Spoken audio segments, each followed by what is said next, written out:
नमस्कार। बेंडाव वेगलई फॉल्स को देखने के बाद संप्रदिशा विलेज, जो यहाँ तक का सबसे अंतिम विलेज है, हाफलोंग में बसा हुआ संप्रदिशा एक इथनिक विलेज है। बेहतरीन नज़ारा, ठीक ठाक ट्रैकिंग को करने के बाद हम फिर से सवार हैं। उस रूट का आपको दिखाते हुए संप्रदिशा गांव के बारे में जिक्र करेंगे। तो शुरू करते हैं हम लोग। थोड़ा सा डिस्टेंस है और उसे पैदल कवर करने से बेहतर है कि उस डिस्टेंस को गाड़ी में कवर किया जाए।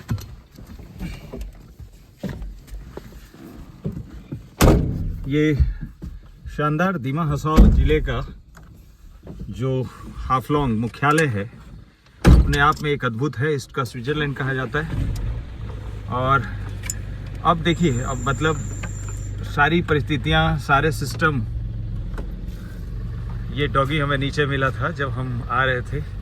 देखिए, जानवर का जो IQ लेवल है वो आदमी से कम नहीं होता है। ये लोग भी हमें नीचे मिले थे और अब उनकी शाम हो गई है। ये डॉगी शायद उनको लीड कर रहा है, आगे में डेंजर को वो खाली कर रहा है। पतला रास्ता है। कभी कभी गांव में 10 फीट के जो रास्ते होते हैं उसे हम कहते हैं कि कम उसकी चौड़ाई है, लेकिन ये लगता है कि 5 फीट का है। लेकिन वही बात है कि पहाड़ों को भी बचाना होता है हमें। अगर ये चौड़ा कर देंगे तो बाद में लैंडस्लाइड और ये सारी परेशानियां हमें झेलनी पड़ती है। आसपास एक बेहतरीन नज़ारा चलता हुआ, क्योंकि थोड़ी ठंड अब बढ़ने वाली है तो हमने शीशे बंद रखे हैं और आप तक अच्छा वॉइस क्लैरिटी। आप देखिए, वाह, ये मेघालय जैसा नज़ारा हाफलोंग का। बादल ऊपर में है, उन पहाड़ों के ऊपर जो है ना, बादल दिख रहा है आपको। वो कोई कोहरा नहीं है, कोई कुहासा नहीं है, वो बादल है। एक बार आप ज़रूर देखें, जो मैं कल से जिक्र कर रहा हूँ कि हाफलोंग, जिसे ईस्ट का स्विट्ज़रलैंड कहा जाता है, एक बार इन बादलों को थोड़ा देर तक आप देखिए। पहाड़ कितने ऊंचे हैं उससे आप ये समझ जाइए कि पहाड़ का जो डिस्टेंस है। जब हम फ्लाइट से उड़ते हैं और बादलों को देखते हैं तो बहुत ही लोमहर्षित होते हैं। ये नज़ारे आपको वैसे ही लोमहर्षित करेंगे। कुछ देर के लिए मैं कैमरे को टिका रखा हूँ और बादल के ऊपर पहाड़ कितना ऊपर है, टिके हुए बादल। थोड़ी देर पहले यहाँ बारिश हुई थी और उस बारिश में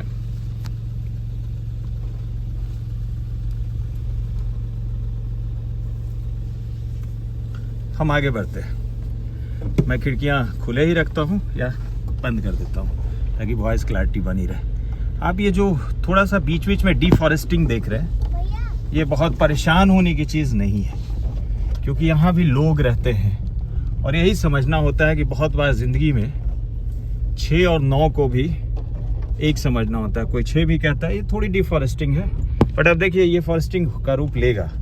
इस पर प्लांटेशन किया गया है और ये निश्चित रूप से यहाँ के जो लिवलीहुड हैं उनको स्ट्रेंथन करने की कोशिश है, क्योंकि एक साथ साथ ये जो बैरिकेडिंग है वो भी चल रहा है हमारे साथ। और उन डिफॉरेस्टिंग एरिया में सुपारी का प्लांटेशन है, पाम भी हो सकता है, क्योंकि अभी ऑयल मिशन के तहत जो हम बहुत ज़्यादा ऑयल इंपोर्ट करते हैं मलेशिया से, उसको सरकार थोड़ा सा कंट्रोल करना चाहती है और लोकली उसे ग्रोन कराना चाहती है। उसमें से एक इलाका नॉर्थ ईस्ट को भी सेलेक्ट करके रखा गया है। उसके लिए जो सूटेबल इलाके हैं वो केरल भी हैं, तमिलनाडु भी है, कर्नाटका भी है। और ये बहुत ही डेंस फॉरेस्ट एरिया है जहाँ से हम गुजर रहे हैं। जहाँ बादलों का मैंने सीन दिखाया था वो सब साथ साथ चल रहे हैं। हाफलोंग भी जैंतिया हिल्स का एक पार्ट है। यहाँ भी जो जैंतिया ट्राइब्स हैं मेघालय में, वो यहाँ भी पाए जाते हैं और इस हिल्स पे ज़रूर पाए जाते हैं। एक ब्यूटीफुल हिल स्टेशन है जिसके पास डिफरेंट पॉइंट्स हैं। यहाँ पे जतिंगा करके एक प्लेस है जो कि बर्ड्स को यहाँ आके और मज़ा देने में बहुत ही सहायक होती। लेकिन उसके साथ एक स्टोरी भी है। कुछ सर्टेन महीने में वहाँ बर्ड्स मर जाती हैं और ये कहानी प्रचलित है कि वो सुसाइड कर लेती है। जाते हुए ये छोटा सा हट हम लोगों के लिए सहारा बना था जब यहाँ बारिश शुरू हो गई थी। हम 3 घंटे पहले यहाँ आए थे और उस फॉल की खोज में नीचे तक गए थे।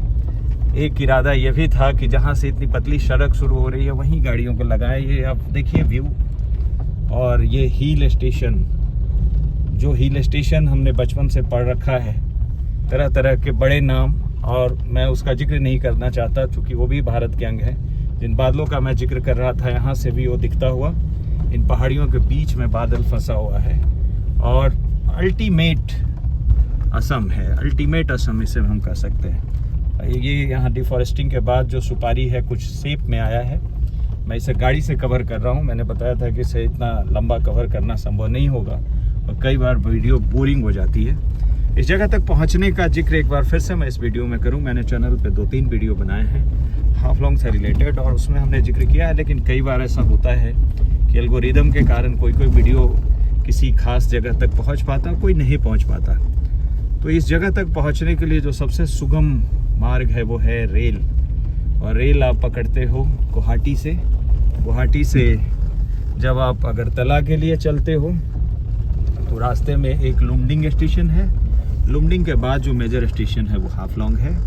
कभी कभी अगर एयर मार्ग से आना है और आपको लगता है कि गुवाहाटी से रेलवे की जो दूरी है एक बड़ी हो गई है, एक बार फिर वो बादल, चूँकि यही पहाड़ों की ब्यूटी है, आपको लगता है कि आपने दूरी तो चल ली है, सड़क मार्ग से आप 4-5 किलोमीटर चल पाए हैं, बट पता चलता है कि जस्ट आप ईस्ट के एक कॉर्नर से ईस्ट के ही दूसरे कॉर्नर आए हैं। मतलब मैं ईस्ट वेस्ट या नॉर्थ साउथ का जिक्र नहीं कर रहा, बस अगर एरियल रूट से बात करें तो आप 20, 25, 50 मीटर दूरी पे रहते हैं और आपको ऐसा लगता है जैसे आप 2-3-4 किलोमीटर चल चुके हैं, चाहे वो गाड़ी से हो चाहे वो आप पैदल दूरी को तय कर रहे हो। गाड़ी का सेंस मेरा 4 व्हीलर 2 व्हीलर दोनों ही है। तो मैं जिस पॉइंट पे पहुंचा हुआ था उस पॉइंट का मैं जिक्र करूं कि अगर गुवाहाटी से यहाँ आने का जो रेल का डिस्टेंस लंबा पड़ता है तो आप सिलचर तक एयर का यूज़ करें। विमान सेवाएं चलती हैं, कहीं से कोई ज़रूरी नहीं है कि आप स्पेसिफिक चार्टर्ड करें या चार्टर्ड से ही आ सकते हैं। सिलचर एयरपोर्ट जो है वो अभी एयरपोर्ट के ही एयरफोर्स के एयरपोर्ट से ड्राइव होता है। हालांकि आगे चल के एक बड़ा एयरपोर्ट वहाँ डोलू में प्रस्तावित है। तो वहाँ से फिर आप जब ट्रेन को पकड़ते हैं तो 4, 4.5, 5 घंटे के रास्ते पे अलग अलग ट्रेन के माध्यम से आप हाफलोंग में आ जाते हैं। कभी कभी ट्रेन की कनेक्टिविटी सिलचर से बहुत प्रॉपर नहीं है तो आपको वहाँ से बदरपुर जगह आना है जो असम के ही करीमगंज ज़िले का पार्ट है। हालांकि अभी वहाँ पे एक जो डिलिमिटेशन है, जो ज़िला का बंटवारा है वो चल रहा है और हो सकता है कि भविष्य में वो काचार ज़िले का ही पार्ट हो, मतलब सिलचर का ही वो पार्ट हो। कई ज़िले ऐसे हैं भारत में जिनके ज़िले का नाम और ज़िला मुख्यालय का नाम अलग अलग होता है और ये कहीं ना कहीं हमें कंफ्यूज करता है। कई दफ़ा लोग सिलचर की जगह कछाड़ कहने पे कुछ और समझ जाते हैं। मैं यहाँ पे क्लियर करूँ, कछाड़ का मतलब यहाँ पे बहुत ही सिंपल है। हर एक नाम, चाहे वो गांव का नाम ले, ज़िले का नाम ले, राज्य का नाम ले, कुछ ना कुछ रीजन के साथ बना होता है और वो रीजन यही है कि बराक नदी जो है एक बड़ी नदी है जो कभी कभी सिलचर में बाढ़ का भी रूप दे देती है। ये देखिए अब हम ढलान पे हैं, हम उस गांव तक पहुंचने वाले हैं। दुर्गम रास्ता है, इसमें मैं कहीं से नहीं बोलूँगा कि रास्ते सुगम हैं और वो धन्य लोग हैं जिन्होंने इसकी खोज किया, क्योंकि जब हम पहुंच भी रहे थे फॉल तक डेंस फॉरेस्ट था और डेंस फॉरेस्ट बैम्बू का था। मतलब अगर डेंस फॉरेस्ट में कुछ टिम्बर हैं तो एक स्पेस भी मिलता है, बट जब बैम्बू के डेंस फॉरेस्ट में आप घुसते हो तो आपको अगर उसके रास्ते नहीं क्लीन किए जाए तो आसान नहीं होता है, एक कदम भी नहीं बढ़ पाता। और बैम्बू के बाहरी लेयर्स इतने मतलब नुकीले होते हैं कि अगर लग जाए गले पे, सर पे, आँखों पे तो आपका टूर वहीं पे ख़त्म हो जाता है। तो उनको क्लियर करके बनाया गया एक सुगम रास्ता तो था, लेकिन हाँ चढ़ते वक्त भी ऐसा लगा जैसे फेफड़े का एक्सरसाइज हो रहा हो। हमारे साथ के कुछ लोग जो थे उन्हें काफ़ी तकलीफ़ हुई और कहा जाता है कि जब आप पहाड़ों पे आते हैं तो न सिर्फ आप अपने दिमाग को काम करते हैं, आप अपने शरीर के कई अंग, पैर, फेफड़े, और यहाँ से हम शुरू हो रहे हैं उस सितनिक विलेज के पास।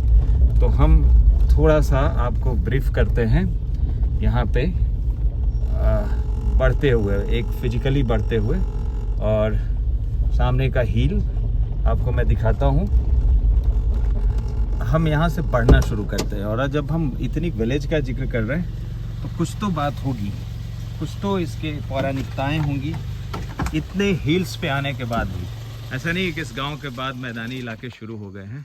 इस गांव के बाद भी हिल्स आएंगे। इस गांव के बाद भी हम 25-30 किलोमीटर चलेंगे तो ज़िला मुख्यालय तक पहुंचेंगे, जो हाफलॉन्ग है। लेकिन थोड़ा इसके हिस्ट्री को समझना इम्पोर्टेंट है। और थोड़ा सा यहाँ से आप देखिए, वो जो पास का गांव है, कुछ लाइट्स आने शुरू हुए। ये शाम में पहाड़ और भी अद्भुत हो जाते हैं। शाम में पहाड़ अपने आप में शानदार नज़ारे देने शुरू करते हैं। ऊपर में लाइट जलता है, भले ही वो सोलर का लाइट हो, भले ही वो बिजली का है। बिजली तो यहाँ पहुँची है। मैंने कहा कि विकास निश्चित रूप से यहाँ पहुँचा है। बहुत ही अच्छी सड़क थी। ये समपरिदिशा एलपी स्कूल, बहुत ही बढ़िया स्कूल। आप देखिए इतनी ऊंचाई पर स्कूल है। जो इसका स्ट्रक्चर है, कहीं से कोई ऐसा नहीं कि कोना झरा हुआ है, कहीं से कुछ ऐसा दिख नहीं रहा कि इतनी ऊंचाई पे बसा ये गांव और इतना अच्छे से बनी है। यहाँ की ब्यूटी जो है वो यही है, हर एक चीज़ नेचुरल है। अब देखिए, मतलब दीवार बैम्बू से बना है। क्यों ये इतनी है, इसका एक नज़ारा देखिए। ये सीमेंटेड नहीं है, ये बैम्बू है।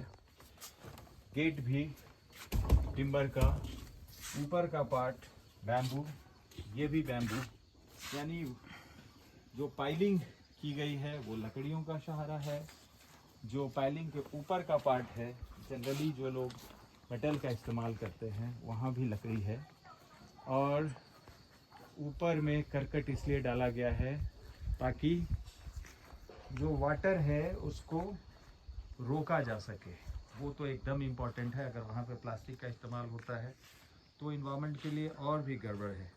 इसलिए अच्छा है कि प्लास्टिक का इस्तेमाल नहीं करके प्रशासन या जो लोकल लोगों ने वो करकट का इस्तेमाल किया है।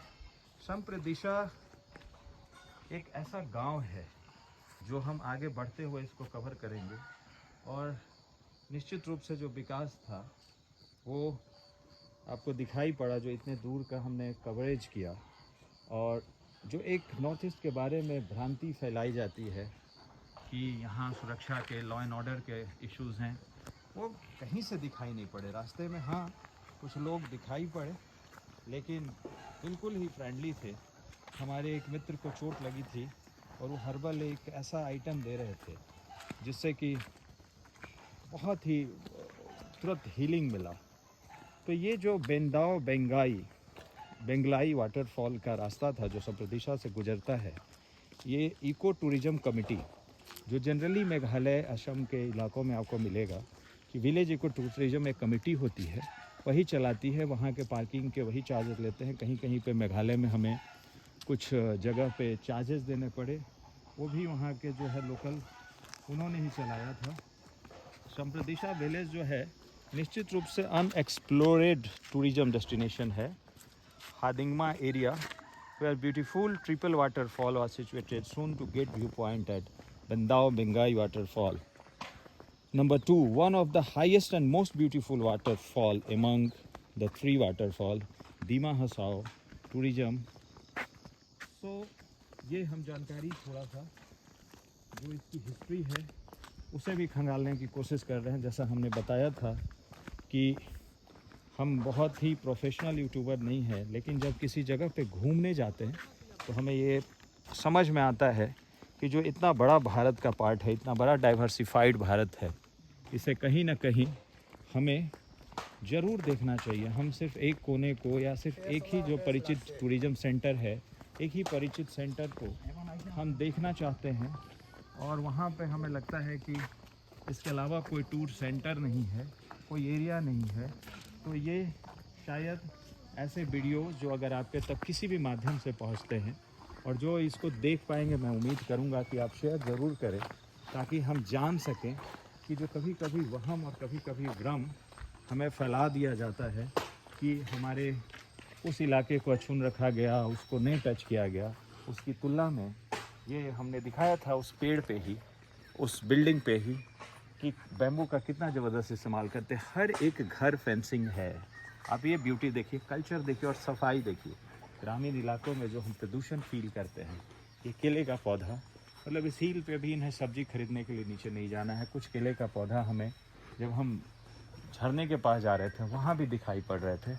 और इन्होंने अपने कैंपस में केले लगा रखे हैं, आम लगा रखा है, वेजिटेबल्स लगा रखे हैं, अमरूद लगा रखा है, फ्लावर्स है। और अभी जो स्मेल हमें थोड़ा सा आ रहा है, मतलब कुछ ना कुछ अच्छा सा यहाँ बन रहा है। ये गन्ने की भी खेती है।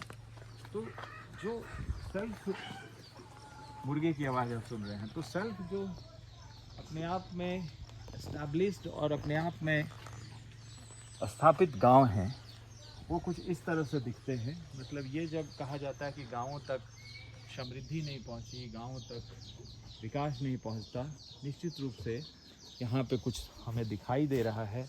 जो पीने का पानी है वो पहुंचाया गया है। एक लेडी आ रही है, देखिए ये पहाड़ों की सुंदरता है। लोग उठ के चले जाते हैं। जब हम जा रहे थे, हमारे एक भाई जी बता रहे थे कि यहाँ के जो फीमेल्स हैं वो काफ़ी हार्ड वर्किंग होती हैं, वही घर को लीड करती हैं। और उसका नज़ारा है, शाम में एक महिला इतनी ऊंचाई से कुछ सब्जियां ला रही हैं, कुछ वो वेजिटेबल कलेक्ट करके ला रही हैं, कुछ वो सेल्फ कंज्यूम करते हैं, कुछ को वो मार्केट में भेजते हैं। तो ये एक अच्छा डेवलपमेंट है। अगर इतनी गाँव को हम इतनी गाँव कह रहे हैं, कि यहाँ के लोग भले ही हिल में जाके पानी पिए और चीज़ों को करें। ये यहाँ का एक जो डिश होता है, आप देख सकते हैं, हमारे यहाँ केले को सिर्फ फ्रूट्स के रूप में और वेजिटेबल के रूप में ईट करते हैं। लेकिन यहाँ जो केले का थंब है, जिसे हम अपने यहाँ फेंक देते हैं, या कहीं कहीं ये कहानी है कि जो एक जानवर होता है साहिल, जिसके शरीर में कांटे होते हैं, उसे मारने में इस्तेमाल होता है। लेकिन यहाँ इसका इस्तेमाल सब्जियों में होता है, यहाँ इसका इस्तेमाल पीकल में होता है। और नज़ारे आपको दिखाई दे रहे हैं। हमें नहीं पता कि नीचे इनका अपना खेत है या नहीं है, लेकिन इन्होंने कलेक्ट करना शुरू किया। और ये भी फैक्ट है कि हमारी ये भाषा नहीं समझ रहे, तो ये तय था कि वो शायद कुछ न कुछ ऑब्जेक्शन ज़रूर करते। जनरली हम हिंदी भाषी इलाकों में जब गुजरते हैं, तो जब इस तरह की बातें आप करते हैं, तो या तो हंस के स्माइल देती हैं या बोलती हैं कि क्यों बना रहे हैं। देखिए यहाँ पे गवर्नमेंट ऑफ असम का जल जीवन मिशन का एक रूप है। 21 में ये स्टार्ट हुआ था और यहाँ पे ये पानी दे रहा है। मतलब इन ऊंचाई पे भी पहुँच के यहाँ के लोगों को पानी मिल रहा है पीने को। लोगों ने सोलर एनर्जी का भी अपना रखा है। उस छत पे आप देख सकते हैं कि सोलर प्लेट का इस्तेमाल है, मतलब बिजली है, फिर भी वो यहाँ के एनर्जी को। ये बैर का पेड़ है। ये बसंत पंचमी का दिन था कल परसों, और उसमें बैर एक बड़ा ही बढ़िया प्रसाद चढ़ाने का फ्रूट होता है, वो यहाँ भी दिखाई दे रहा। और हमारे यहाँ भी बैर का सीज़न है, यहाँ भी सीज़न है। तो कुछ चीज़ें ऐसी हैं, थोड़ी कड़वी लगी मुझे, लेकिन हमारे यहाँ भी जो सोन नदी का इलाका है और उस किनारे जो बेर होते हैं वो थोड़े कड़वे होते हैं। वहाँ इस घर में भी केला है, यहाँ भी सोलर प्लेट है। ये गांव कितना ब्यूटीफुल और साफ गांव है। गांव में आप इतना ब्यूटिफिकेशन नहीं पाएंगे। ये आग जला के ठंड के साथ स्ट्रगल जारी है। दो डॉग जो नीचे, हेलो, नीचे मिले थे, हम यहाँ दिखाई पड़ रहे हैं। फिर से वही सब कुछ नज़ारा। हर एक घर ऐसा लग रहा है जैसे एक दूसरे की कॉपी है। कितनी शांति और एक दूसरे से कितनी समृद्धि है।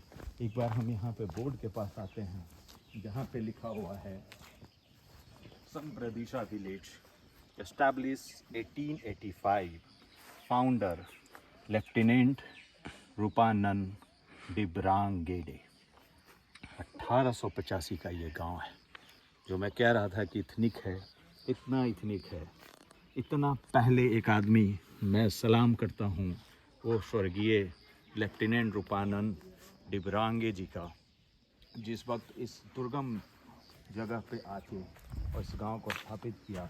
उस वक्त की सभ्यता, उस वक्त की संस्कृति, ये कम्युनिटी हॉल, आप सोचिए इन पहाड़ियों पे कम्युनिटी हॉल का कंसेप्ट है। यानी लोग बैठते हैं, यहाँ पे एक माइक लगा हुआ है। ये डस्टबिन देखिए, ये पहाड़ हमें सिखाते हैं। ऑफकोर्स यहाँ भी स्मोकिंग होता है, यहाँ भी लोग गुटखे खाते हैं, गुटखा है, उसमें स्मोक का भी छिलका है, लेकिन वो डस्टबिन में है। ये संस्कृति हमें सीखनी चाहिए। जब हम गांव में या शहरों में कुछ भी अपनी बैड हैबिट्स करने के बाद यहाँ पे सीख देते हैं। ऑफकोर्स ये भी उसी कम्युनिटी हॉल का पार्ट है। हालांकि ये 1994 में बना और ये स्वच्छ गांव, आसपास की हवाएं, आसपास के जो रूट हैं। मैं कह रहा हूँ कि पीएचई का वो पानी ट्रीटमेंट सेंटर था, सामने ट्रांसफार्मर देख रहे हैं। और अब यहाँ पे इस अद्भुत गांव के नज़ारे को हम ख़त्म करते हैं। हम आपको एक अतुल्य भारत दिखा रहे थे और आप ज़रूर इस फॉल का, इस गांव का आनंद लें। यहाँ तक पहुँचने का रास्ता वीडियो के बीच में हमने दे रखा है। बहुत बहुत धन्यवाद।